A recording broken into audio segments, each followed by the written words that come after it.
Dok, nababagalan ako sa pag-angat ng acne scars ko, no? Naka-isang acne scar protocol na ako. What should I expect? When I do my consultation, sinasabi ko yung results ng protocol mo today, ang best result niyan makikita mo pa in 3 months. Let me explain.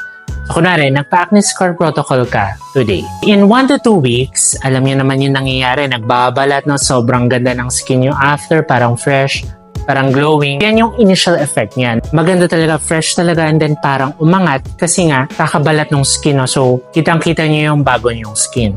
However, hindi pa yan yung final result niyan, guys. May aabangan pa kayo. After nung full healing, no? After magbalat lahat, after magbakbak, after 3 months, dyan nangyayari yung collagen remodeling. Ibig sabihin, dyan gumagawa yung skin mo ng bagong collagen.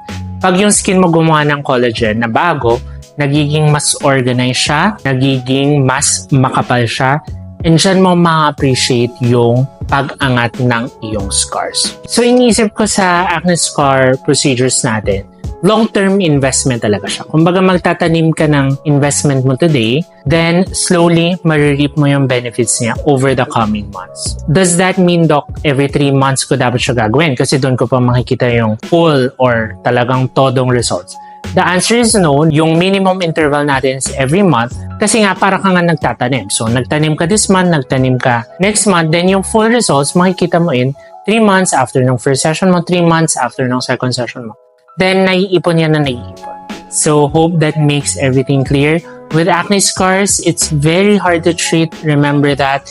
Mahirap talaga siya. It's one of the most difficult cases that we handle sa clinic. It really takes time, patience, and multiple procedures. At least 3 to 5 sessions sinasabi ko sa patients.